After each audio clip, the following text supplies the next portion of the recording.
Can you envision a world where you and your family in America and those who immigrated from Africa and the Caribbean could receive immersive financial education and invest in fractional and whole shares of U.S. publicly traded companies? That time has come. Wakeza. Finally, from your mobile phone, you can start investing in building wealth. Wakeza. Just sign up for the Wakeza app and join the Wakeza community to receive ongoing adult and youth financial education from licensed advisors. Wakeza. You become a financially educated and protected investor. Wakeza has one empowering objective: creating financial inclusion and your family's generational wealth for the African diaspora. Wakeza.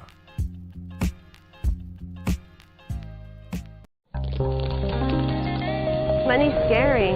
I see a lot of people struggling with how to manage their money. They aren't keeping track of how much money is coming in and how much is going out. Most kids don't know how to handle money. I'm a big spender, not much of a saver, and I think if I had seen something modeled differently earlier, then I probably would have a different relationship with money. I think World of Money gives them that basis, that financial literacy that they need. World of Money is a youth financial education training institute. It operates Monday through Friday, 9 a.m. to 4:45 in July of each year. We go in the morning, we meet with our classroom leader. Each day is different and each day has a theme and focus.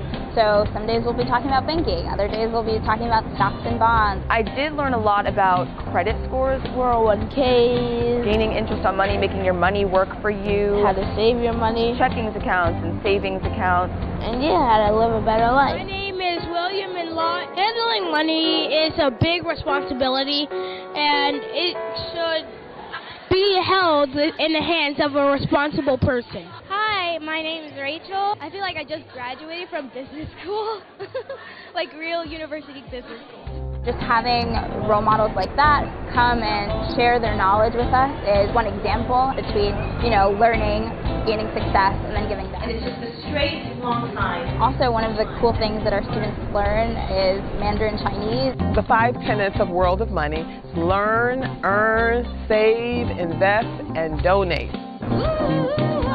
It's helped me become more aware of how much I'm spending and how much I'm saving and how much I'm giving. It's more about, yes, you had an opportunity to earn the money. Now, what do you do to improve the lives of those that are around you and, the future generations? You need to give is your resources, whether that's money or your time, and that's more important than anything. We have visited the White House about 3 times. Our Young Mogul Board of Directors joined me as I testified on Capitol Hill to talk to Congress about financial education. We've opened or closed the NASDAQ Stock Exchange 4 times. We were on CNBC, we have been on MSNBC, we have appeared on ABC, NBC. I feel like financial literacy is one of the key components in life. No matter what career path you choose, you will definitely have to encounter finance or any type of financial components in your life, such as, whenever you're making your first purchase for your home, which was discussed during the workshops. Moguls and young moguls, I dare you to become financially successful. Miss Lamb grooms us to be ambitious, and I think that the tools that she gives us at World of Money are helpful in making sure that those ambitions can be sustained. After becoming a billionaire, I will invest my money in charities to build schools worldwide that will teach finance.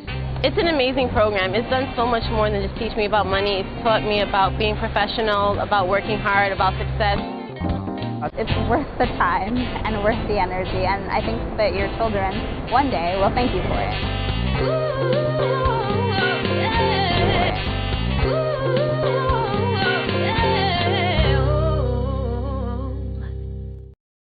And greetings. My name is Sabrina Lamb. I'm the founder and CEO of the World of Money, as well as Wakeza, which in Swahili means save and invest. No matter where you're joining us from, in fact, put in the chat, where are you joining us from? We're having frank, interactive conversation with leaders who are very excited about sharing their information with you applicable information for you so that you could perhaps have your own reset with money.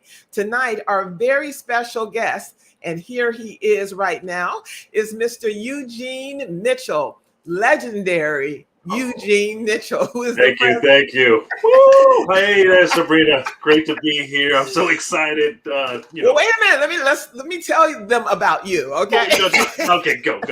I'm excited. Can you tell? Yes. Right. Eugene Mitchell is the president and CEO of E. Mitchell Enterprises, LLC, a financial consulting and services firm. He is also the author of the book, Closing the Racial Wealth Gap, 7 Untold Rules for Black Prosperity and Legacy. And he's going to give away a copy tonight to a lucky winner. And prior to starting his own company, Eugene spent nearly 2 decades as corporate vice president and African-American market manager at New York Life Insurance Company, a position he created. He was responsible for developing and executing the company's national recruiting, sales, and marketing campaigns within the African-American community. He also oversaw and supported the development, retention, and promotion of 1,500 plus African-American agents and managers. In 2011, Eugene developed and initiated the $50 billion community empowerment plan, an initiative to accumulate $50 billion of in-force life insurance intended to create a strong and sustainable intergenerational wealth stream within the African-American families and businesses, institutions, and organizations. Guess what? On July 30th, 2017, Eugene and his team crossed the $50 billion milestone. Now, welcome, Eugene Mitchell. Awesome. Thank you for that long introduction. You didn't have to do the whole thing, but I appreciate that you did. No, I just want to say how big a fan I am of yours and all the work that you do over the years. And so I just want to say you rock, you're amazing. Keep leading and making a difference. It's an honor to be here with you. With everybody on the line. Thank you all for taking time to dial in tonight. Absolutely. And so let's start off with, what does financial education mean for you, and how has it informed your work, Eugene? Certainly. So, when I think of financial education, that there's more to just like the numbers on the spreadsheet or the money in your bank account. What I realized working in that corporate environment for those 17 years and sort of falling into this life insurance space and money management space, I realized that there's so much in the way of managing money, saving, investing, utilizing tools like life insurance that other communities have been doing that I didn't know about. And I think many from the communities, the Caribbean community that my family's from, and here, Blacks in America, Blacks around the world, have not been exposed to. So when I think of education and literacy, it's about, understanding what we can do to multiply what we have, but also to create stability and peace of mind, and really set ourselves up to be in a better place, not of consuming, but in creating generational wealth for ourselves, our children, and our children's children. What are the barriers to doing that? That sounds like easy peasy. Why doesn't everybody do that? Well, and I think that's the big part, is we don't know how. And if you don't know, and you don't know half of these things, where will you learn? And so that's really what drove me to really pour into this book. I tried to pull together the things that I'd learned in that corporate position, watching. I was like in this unique position, getting to see what other cultural markets were doing. Other Chinese, Vietnamese, Korean, Hispanic, Indian, a lot of immigrants in the country, a lot of Jewish communities, the just other groups within America that have had long-standing money or generational money. How are they managing?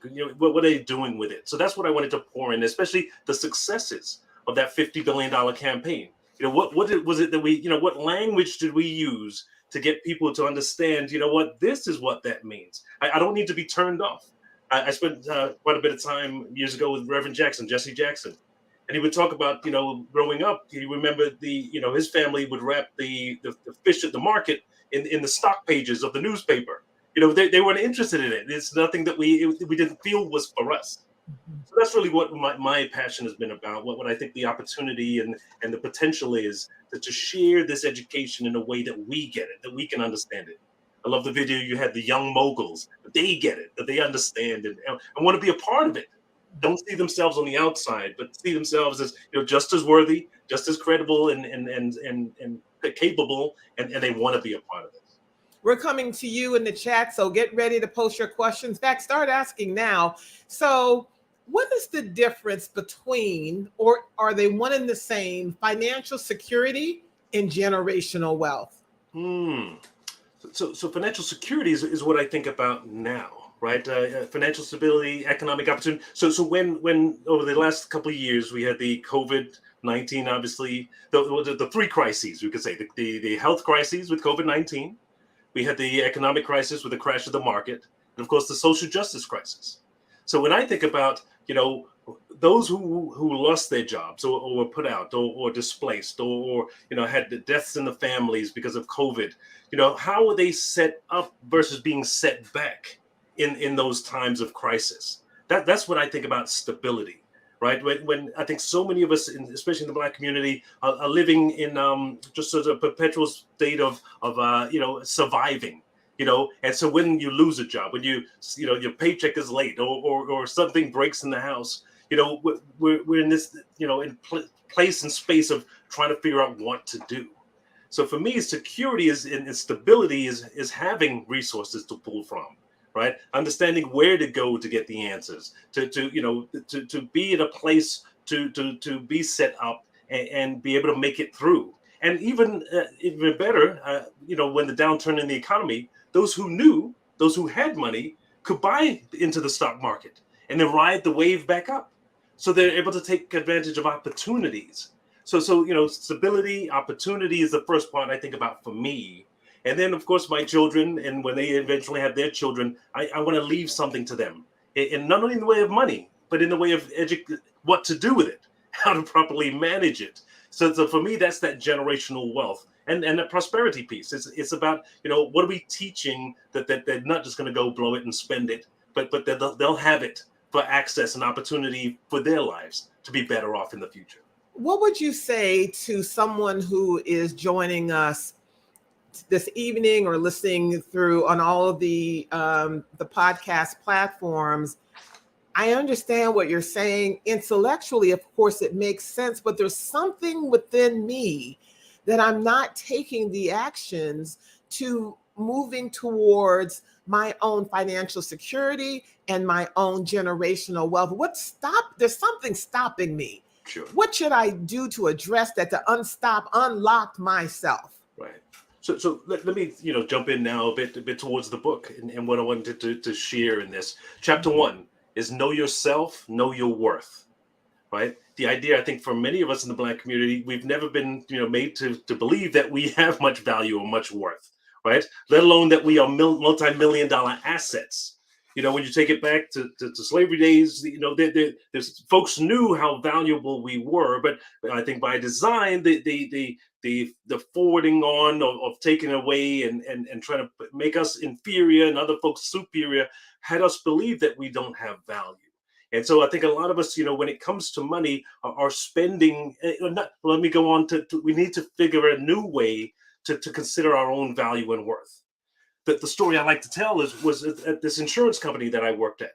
After a few years in this leadership development program, I got a letter in the interoffice mail that said, "Congratulations on your promotion to a vice president of the company. As a newly appointed officer of the company, we want to take out a $2.5 million life insurance policy on your life to benefit the retirement fund of New York Life." To which I said, "Say what?" You can imagine, right? And so I asked some folks, and they said, "What is this? What is this about?" They said, "Oh, this common practice around here." I said, "I've never heard it." Right? To which they said, you might have heard it.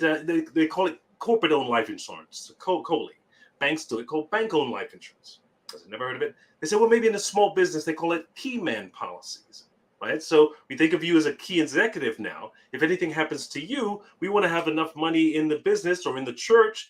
Key man policies are often in the church, to make sure that if anything happens to that key executive or the pastor, the church can go on. They can continue operations without being set back too badly. They can maybe bring in some other people to help assist with the work that you were doing. I said, well, I get that part. But tell me, what is this $2.5 million about? To which they say, that's what the company values you at. I said, I don't get it. They said, that's what you're worth to us for the work that you do. I said, explain it. To which they say, here you are.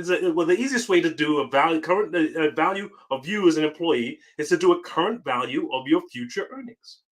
Here you are, 30 years old, making $100,000 a year. We expect you to work here another 25 years till at least you're 55 and eligible to retire. What's $100,000 a year for 25 years? $2.5 million. Without raises, without bonuses, without promotions. That's just for the basis of what we're going to pay you. Don't you realize that's just the looking out, the totality of what we're going to pay you over that time is worth that much to us. And then I realized, as I thought about it, I became extra sad because when I realized that the company valued me more than I valued myself. And I realized, that there's a lot of folks in this country, we've never been taught. You make $50,000 a year working at Kmart, or as I was a corrections officer, or any job making $50,000 for 20 years is $1 million. You're $1 million asset to yourself, to your family, and to your community, right? And when you think of it as yourself as an asset, hopefully you're going to start thinking about, well, I've got to take better care of my $1 million asset, right? I should be thinking about where I'm going to invest that $1 million over the next 20, 25 years. Right. Those are, I think, some of the things that we've not been taught. That's what the book's about: understanding your value, understanding your worth, the untold rules. Right. So a lot of us are looking for, validation or showcasing who we are in the world with what the things that we can buy. Right. The car, the bags, the shoes, the clothes, the jewelry, trying to make that, the showing off of who we are. But I think that's by design. There's a lot of folks getting rich of us giving away our money to look a certain way, to feel a certain way, when really that doesn't have anything to do with us. And so where I'm going in the book is we have to be, like you said, before we start thinking about what we do with our money and how we invest it and the likes, we can understand how valuable we are as folks. And then how we can, rally, have higher expectations, right? Make better decisions because of that. That's before we even get to the money part. But that's where I think it starts for me. What's number two? That was number one. What's number two? So number two is then insure yourself to ensure the future. Insure to ensure. So here's where I'm going and continuing that story. Thank you for teeing this up. So the company says, well, those people I was asking, what do you mean you've never thought about this? Right? First they said, haven't you thought about where you're going to invest that $2.5 million over the next 25 years? To which I said, well, no. Right? And then they said, well, don't you have a $2.5 million life insurance policy on your life to benefit your family in case you don't make it home tomorrow?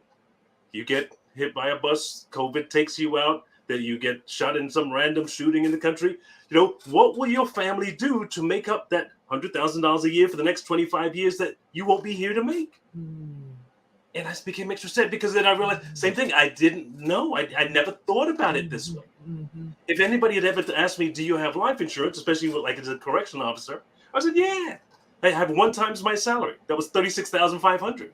Wow.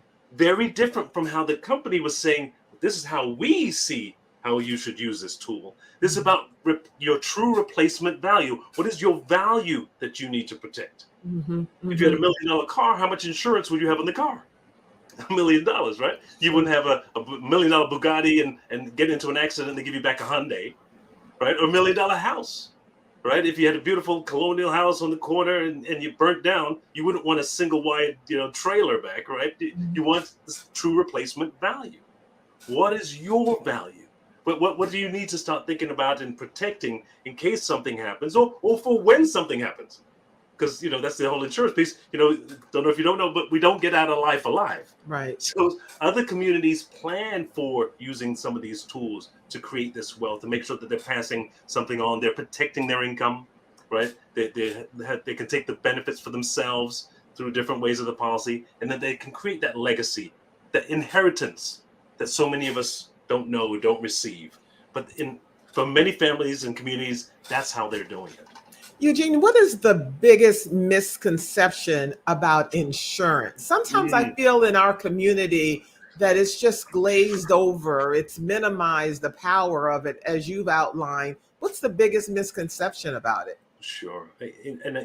So I'll say this industry has been around 200 years, right? I mentioned back to slavery. There were slave owners who ensured their enslaved, right? So they knew their value, and if they weren't able to produce what they would want to get back, right? So there was a different mindset about the value of what they were insuring.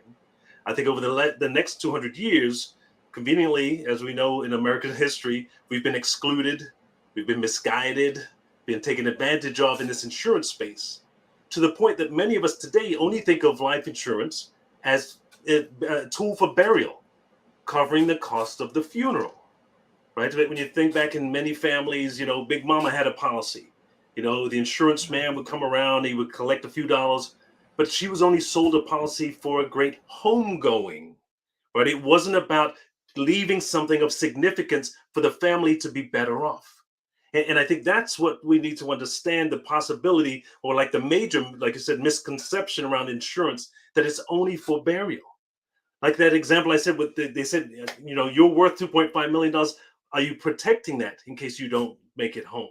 That's something that I needed to understand, and we all need to understand that we can do with this, right? Then you go into some of the other misconceptions about sort of, what it means. There are other communities that I like to share here in the city. I asked, well, what else are folks doing? And they said, you know what, the Jewish family where you live right there in Brooklyn, that, for example, as do some Asian families, in their family of 20, they may take out $1 million of insurance on the 2 oldest in the family, and the 18 others will make the payments on it. I said, nobody ever taught me to do that, right? And for them, it wasn't about, profiting off the death of grandma and grandpa, but about holding them up as the matriarch and patriarch.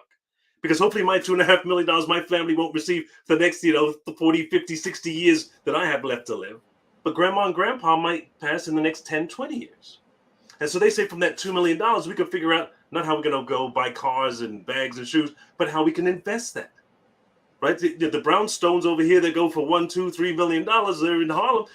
We can buy put 20% down on 2 or 3 brownstones with $2 million from grandma and grandpa. Right? We could pay for all the grandchildren and great-grandchildren's college education.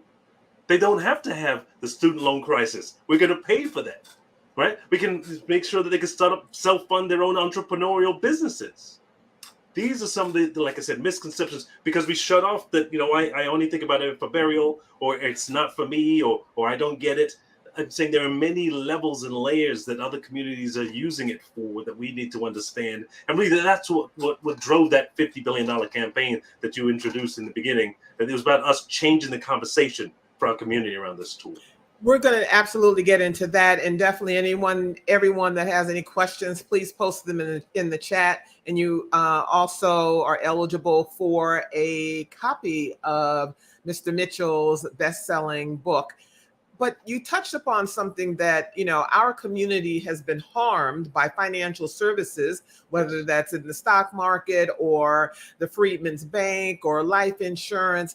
When it comes to insurance or protecting our salaries, our children, ourselves, how can we ensure when we're sitting down with an agent who has reached out to us that they're working in our best financial interests, as opposed to they're fulfilling some quota for their company? Yes. No, and that's, like I said, just perpetuating more of the problem, being more the problem, not the solution. And so I say, I'd ask that you try to find first a reputable company that these agents or advisors that are representing. You find out, how long have they been in the business? Do they have a track record? Some people who just started are, sort of, like I said, hungry and maybe selling for themselves and to benefit themselves more so than in the benefit of the family that they're trying to service. There's certain designations, certified financial planner, certified life underwriter. There are designations that the advisors can get to show their professionalism and their commitment to the business. And so, I think once you start, looking into their experience, their education, their track record, who are their clients, what are they leading with? Are they talking about sort of showing you how to empower your family, on a larger scale, more of a holistic scale, not just, one product, but, talking about your children's education, talking about your retirement, all the things that you're concerned about. If they're touching on all those pieces, I think that's sort of more of an indication of somebody who's in a better interest to help you in your planning. Would you repeat those designations that all licensed financial advisors, as opposed to YouTube gurus, must have? Well, there's some of the basics. So your Yeah. life and health license is the basic one. But as people start moving along, there's the CHFC. There's the Chartered CHFC. FCs, CLU, CFP, Chartered Financial Professional. There's some of the that I'm trying to think of some more. But yes, so it's like I said, the experience, the companies they come from. These are things that, if they don't have it, are they working towards it? How do they value the opinion of those designations and the continued education? So just some things to think about there. Got it. So let's pivot a little bit. And I'm always interested in tipping points when someone who's created something out of whole cloth, out of nothing. Mm-hmm. What was the moment that you said, I am going to create a $50 billion community development plan? Oh, interesting. What was that moment? So like the defining moment, right? Yes. So what comes to mind that I would think and want to share is that, after several years, like I said, wrote the business plan for the African American market. Wanted to see more of our Black agents and advisors become better at our profession, but also to do better in the profession and understand what our community's been missing. In 2007, I think it was, right after Hurricane Katrina, right? I brought 250 agents down for Black agents down. We went to a conference down in New Orleans to, do our part in giving back and trying to rebuild the city and show our support and bring in dollars in this conference there. And we took a day of community service. And so some of us went to Habitat for Humanity.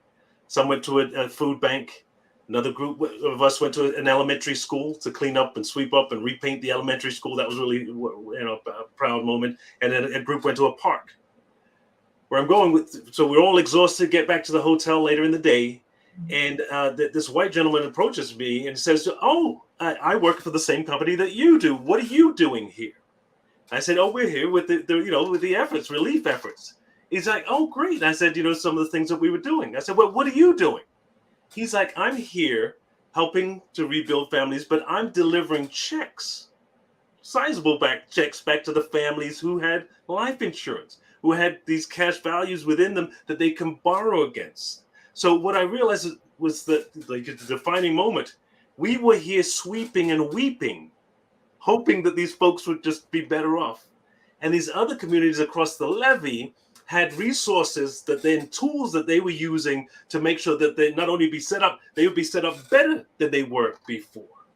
And I'm like, we got to figure out what we need to do better, what we've been missing that could really get our folks together, not only for what we could do individually, but what we could do collectively. So that was, I think, the inspiration for that $50 billion campaign. Just seeing how, like I said, upfront in my face now, how other folks have benefited from the tools in the same crisis that we didn't have.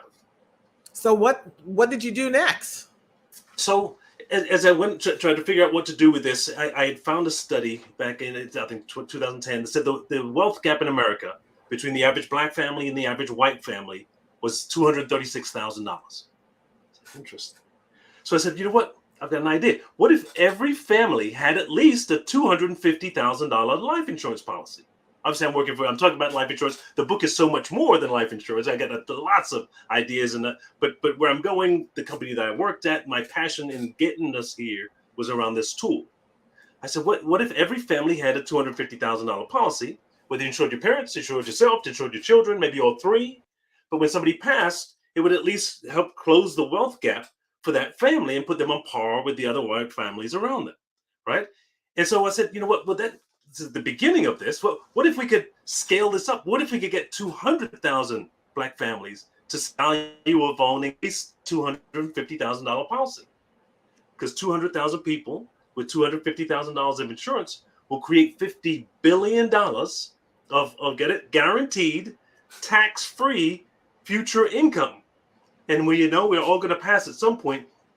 So our families are going to receive those checks. But multiplying it out, that's $50 billion for the families and the friends and the businesses of 200,000 Black folks. Now, what couldn't the family, friends, business of 200,000 Black people do with $50 billion? Right. So that was the vision. That was the mission. And like I said, leading these 1,500 Black agents, we really got behind this. Something that we could do to empower, make a difference, to close the wealth gap. Not and the answer, but an answer, right? And so we all really got behind this. And we realized nothing else out there was like this. So it took us 6.5 years. I'm proud to say that we, like I said, we got $50 billion of insurance in force. But playing this out over the last 10 years now, people have passed away. And the checks have gone back to those families totaling over $1 billion. We've created millionaire Black families because, like they told me, you need a larger policy. Other folks insure themselves for more than $250,000. And so they, when they passed, they got to deliver $1 million check to their family. Wait a minute. Say that again. All right. So say that again. Roll it back a couple sentences and say that again. It's worth spotlighting. Appreciate it. So people have passed away, and they understood they needed, and could have an insurance policy like other communities around them for more than just a burial, more than just closing the wealth gap of $250,000. Maybe I'm going to leave my family $1 million. And people have passed, and checks have gone back. Our agents have delivered checks over $1 million to multiple times now to Black families. This wasn't from a lottery ticket. This wasn't from the Mega Ball or the Powerball. This was because somebody sat down and put a plan in place to benefit their family. You talk about the security, right? You talk about the setting them up for the future. And so we've got all these great examples. A nurse took out $1 million policy. She came down with a disease, never expected, a young woman, to benefit her daughter and her mother. Now, the agent went back to deliver a check. And so the daughter says, wow, mom has really set me up. I want to become a doctor now. She's giving me all the resources to become a doctor to honor her legacy. And so it's happening. It's making a difference.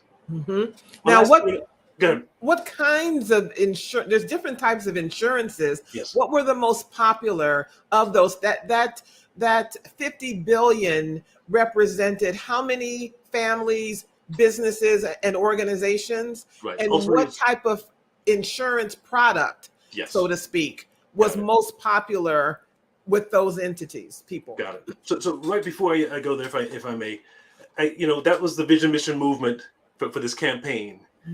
I've got to share that, over the last couple of years, though, I've become extra, if I'm not passionate about it now, extra and more passionate about sharing this message. Because the stats say that between March 2020 and March 2022, 142,000 African Americans passed away because of COVID-19. A heartbreaking number. 142,000 people passed away, right? Had they been a part of this campaign with $250,000 of insurance in place, to 142,000 people with $250,000 of insurance would have been $35 billion paid out to their families. But what happened was that the companies knew that most of the people passing were Black and brown and elderly, and they did not have insurance and or sizable policies. So they got to revise down their payouts significantly. And so our communities, did not have any level of triumph in that tragedy that could have, been offset to set the families up and not set back. So when I think about, that it was just a vision, but we saw it could have played out immediately in front of us over the last couple of years. So to your point about the policies there, I advocate for a combination, depending on who you're speaking to, of term insurance and some type of whole life or permanent insurance.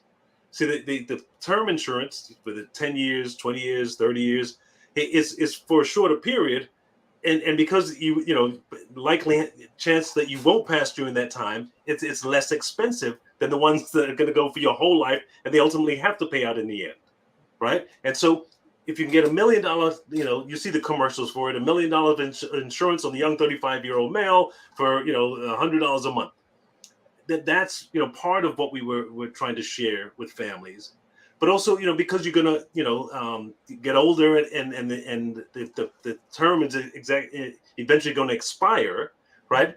What happens then, right? If you don't die within that time, do you not have any coverage? Mm-hmm. So we also want you to have some kind of permanent insurance to make sure that down the line you do get to leave something to your family. You do get to to create a legacy for yourself. Give to the organizations that you love, your church, your HBCU, or the World of Money, or whatever it is that you care about, right?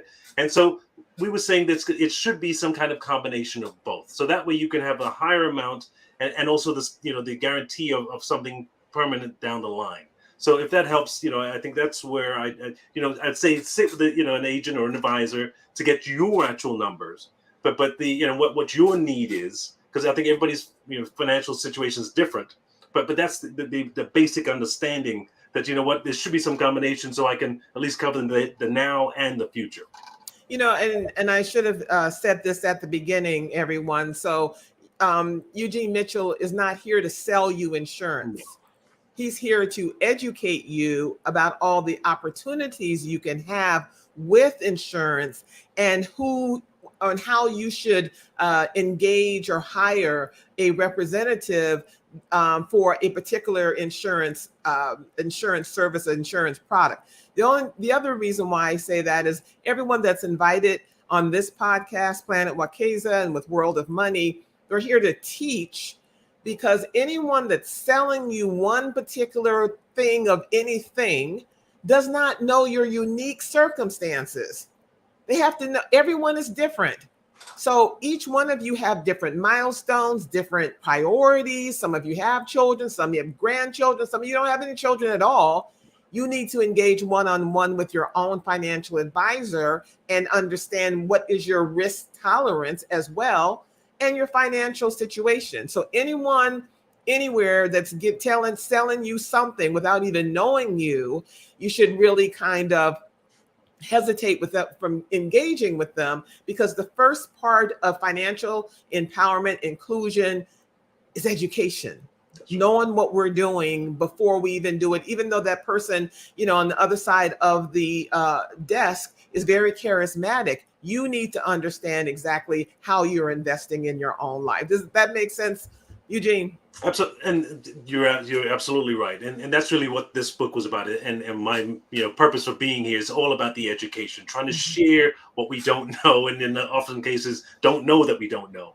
That's things right. That I realized, so I didn't grow up, with any major amounts of money. As an immigrant family, we were just trying to get by, figure out how to succeed.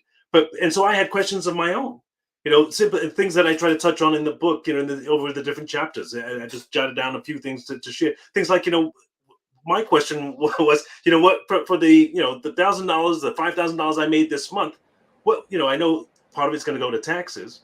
They say 30% is supposed to go at most to your rent or your mortgage, right? 3% goes to your 401k. What do I do with the rest? Who's teaching me and telling me what is right to spend in that? And so put it in context. If I bought a $150 name brand belt, because that's what I saw on social media, or a $600 pair of sneakers or red bottom shoes, or I have an $800 car payment, yet does that make sense? Does it match up to what I should be thinking about? So I wanted to pour those kind of things right into the book. For myself, I split from my ex many years ago. When I looked at the ideal budget online, nobody ever told me about my child support and how there was a big chunk that was coming. So like I said, I wanted to make this real to our community, to who I'm speaking to. What other things? Do I pay for college, for my children's college, or do I save for my retirement? The chapter 4 of the book. If you have a landlord and a Lexus, then you have a problem.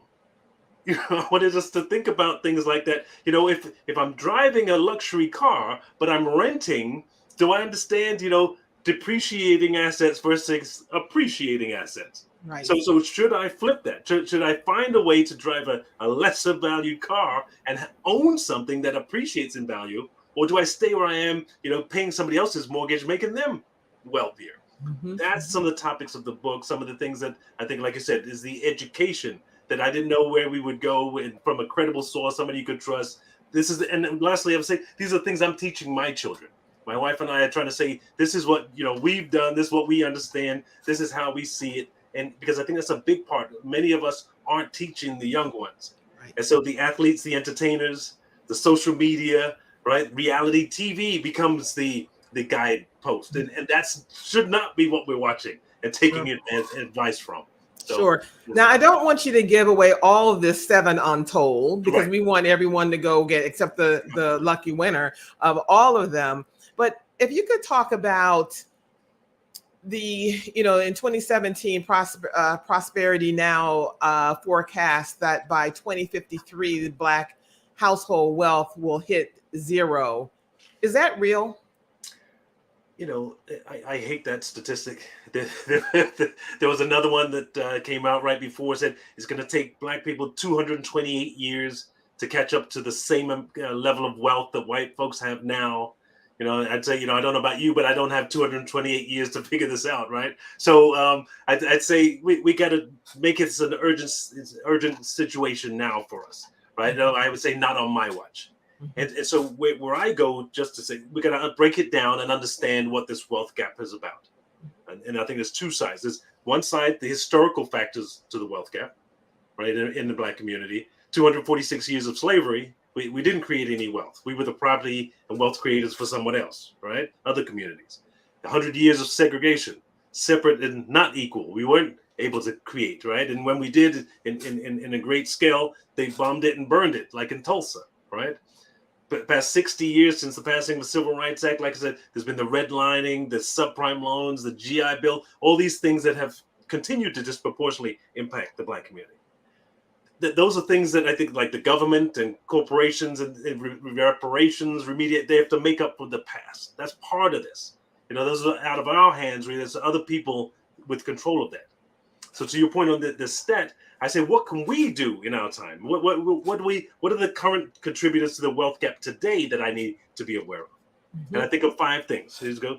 The first one's home ownership, right? If white families have 72% of them own homes versus 44% of Black families, that the wealth gap is going to continue because they have an asset that is going to appreciate, give them tax benefits, create equity in it, and the likes. We're not doing the same.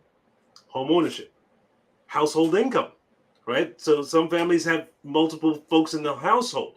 A lot of us are single parents, saying, we have to, figure out how to manage the household income to be on par with others, right? Education level, whether it's college and or skills, trades, right? And that is a way that something that we can control, something that we can figure out a way, to apply to making more. The unemployment rate is the 4th, and then inheritance.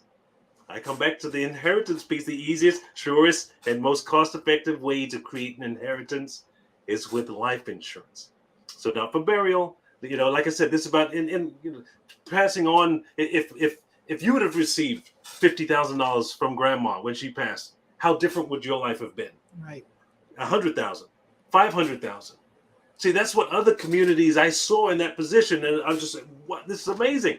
When Daddy dies and leaves Mommy $1 million, and she lives off the interest, right? The daughter gets the big wedding paid for, the kids get the down payments for their homes, the startup capital for their businesses. You realize, wait, they're not smarter than you and I, no harder working than you and I. They've just been set up differently, and so that's where I believe, zeroing in on some of these factors that we control, that we can change, and make a priority, right? Less of the consuming and more of the investing in these type of things. Priscilla Edwards asks, can you speak about equity index insurance plans? That's a form of a permanent policy. Remember, I said this term, and then this is one of the permanent ones. Depending on the company, it's a way that they're investing in the stock market. So the cash buildup, but that you can access. So it becomes part of a savings plan for you, right? So typically when you think about insurance, about what you're going to leave after you pass, some of these policies allow you to create a savings for yourself that you can borrow against for your retirement or to pay for your college education or whatever, or your children's education, whatever you want to use it for. And the index funds, they presented that, you know, you can participate in some of the increases in the stock market and not on all the when it drops down. So of course you miss some of the big gains because they cap it, but also you don't have the bigger losses. It's something to speak about with your agent or advisor. It's just another tool. It's another, you know, one of the insurance products. It's not the fix for everybody. It's not the, you know, some folks I know will say that's all you need. Because it's a bit more expensive as a permanent policy, that then $100,000 index universal life policy, you know, might not cover the need for your family. If you're making, like I said, $50,000 for the next 20 years, you got small kids at home, maybe you need a term policy for $1 million as well as that small IUL policy. So it's got to be a combination. Sit with somebody good to get the advice on that. So in about 3-4 minutes that we have left, and again, thank you so much for being here. What are 4 next steps everyone should do right now? Let me think. 4 next steps. First off, I'd say we got to take care of our health. Health is wealth, right? I think if anything, COVID-19 taught us that, right? They called them comorbidities. If you had diabetes, if you had hypertension, if you had obesity, you were more likely to pass away. But where I saw that in my business was the insurance companies either won't insure you or they charge you a lot more because of your health. And likewise, you're not going to enjoy life if you're not as healthy. So think about how you're going to plan your health and wealth for the long term. Second one would be an insurance policy. I'm going to say that because part of that is, like I said, understanding your value and your worth. At least I've got $250,000 that, you know, that I can see as myself being an asset, and I'm protecting myself as an asset. Start there. So an insurance policy, like I said, for your family, for yourself, if you don't have children, you know, leave it to the organizations, the institutions you love, right? Make a difference. Give back. The third would be get a will. That my wife and I, you know, we realize if anything happened, you know, we all have things that we want them to go a certain way. The healthcare proxy, the durable power of attorney. If I get into an accident and I'm incapacitated, I can't speak. Who's going to make the decision on me having surgery or not? Who's going to pull the plug? My wife? And or is it my mom? These, I think, are the grown-up things as we start thinking about building your finances and your financial plan. These are those component parts that you're going to start adding in. Lastly, I'll say that, Sabrina, you know, open a bank account at a black bank. You know, take a mutual fund at Ariel Capital, black-owned investment company. Give you the young moguls, start them off with a stock. Don't give them the sneaker, give them a stock. Give them you know, Nike stock or McDonald's stock. You know, so at least they can start to see what owning means. They can watch the ticker and see how it goes up and what the company's investing in. So just some things I think of that you know, I would encourage people to jump in and share with their children to be better off in the future. Excellent, excellent. So in the minute that we have left, do you have any closing remarks before I give everyone the question that they have to answer and email the correct answer to info@wakiza.com? But do you have any final remarks you would like to leave with everyone? Sure. You know, like I said, this has been my life's work. It's been an honor and a pleasure to be able to share it with you. Please get a copy of the book. You got the website there, eugenemitchell.com. I'll send a copy straight to you. You can go to Amazon, but of course, you know, Jeff Bezos and the Amazon team take most of the profits. This is how you support a young black business here by buying it off the website. I say speak to an advisor, an agent. You know, get some coverage for yourself. Get your financial plan together. If you need help, down the bottom of my page, eugenemitchell.com, there's the email, there's the phone number. Let me know. I can put you in touch with somebody. I work with a talented team of bona fide, qualified, designated people with designations to make sure that they're going to do the right thing for you. And just the last thing, we're scaling that $50 billion campaign to $500 billion, right? What can't we do, right? Think about the impact that we can have in the world for our next generation. You know, like I said, insuring your parents, yourself, your children, with now to get to 500 billion. So 2 million people with at least 250,000 will create 500 billion. So join the movement with us. Be a part of that. I'd be, like I said, go to the website, get on the mailing list. I'll give you updates. But I'm excited to where we're going and the impact that we're going to make in our time. Very excited. So here's the question. So Eugene Mitchell, his first brainstorm regarding the 50 billion community development plan happened when he was an executive where? Email the answer, info@wekeza.com. Yeah, .com. WEKEZA. And it has to be the right answer. And then also include your name and your mailing address so we can get it right to you. So again, thank you very much, Eugene Mitchell. Thank you everyone for joining us. And we have exciting experts that are coming up. So stay buckled up and stay tuned. Thank you so much for joining us. Awesome. Thank you. Take care.